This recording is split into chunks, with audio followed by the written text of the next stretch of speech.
एक बार की बात है, एक राजा तलवारबाजी कर रहा था। तभी अचानक से तलवार से उसके हाथ की उंगली कट जाती है।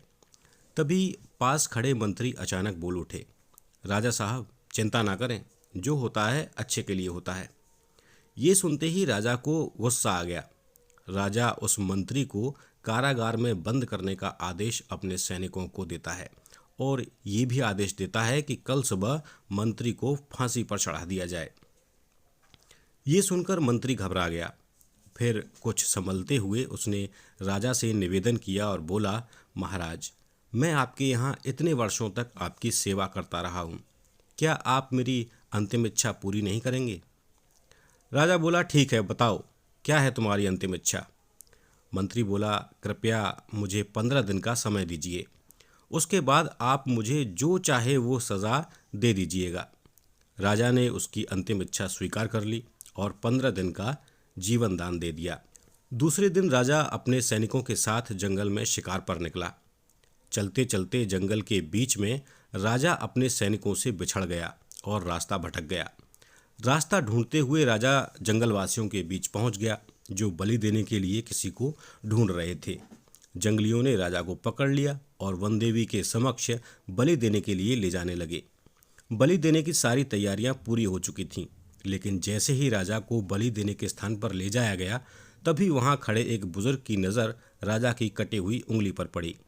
उसने आवाज़ लगाई कि ये आदमी तो खंडित है, इसकी बलि वन देवी को नहीं दी जा सकती।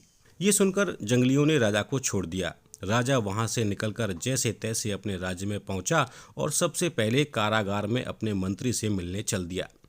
राजा ने अपने मंत्री से कहा कि मंत्री, तुमने सही कहा था कि जो भी होता है अच्छे के लिए होता है। अगर मेरी उंगली कटी हुई न होती तो आज मैं जिंदा नहीं होता। अब राजा ने मंत्री से पूछा कि मेरा तो फ़ायदा हुआ मंत्री जी, लेकिन तुम्हारा क्या फ़ायदा हुआ? तुम्हें तो सिर्फ सज़ा मिली। मंत्री बोला, महाराज, मैं आपके साथ शिकार पर हमेशा रहता हूँ, उस दिन भी रहता, लेकिन मेरे खंडित नहीं होने के कारण जंगली मेरी बलि अवश्य चढ़ा देते और मेरी जान चली जाती। इसलिए मेरे साथ भी जो हुआ अच्छा हुआ। राजा ये सुनकर बहुत प्रसन्न हुआ, लेकिन उसे छोटी सी बात पर मंत्री को सज़ा देने का पछतावा भी हुआ। इसलिए राजा ने मंत्री को कारागार से निकाल लिया और क्षमा करके फिर से अपने साथ रख लिया। दोस्तों, इसी तरह आपके हमारे जीवन में भी बहुत से उतार चढ़ाव आते रहते हैं। कभी कभी परिस्थितियां बहुत गंभीर हो जाती हैं और चीज़ें मन मुताबिक नहीं होती हैं। ऐसी परिस्थिति में कभी भी घबराना मत और कभी निराश मत होना, क्योंकि बुरे समय की भी एक अच्छी बात होती है कि ये भी बीत जाता है। तो दोस्तों, अगर ये कहानी आपको अच्छी लगी तो इस कहानी को शेयर कीजिए और चैनल पॉजिटिव बातें को सब्सक्राइब करिए। धन्यवाद।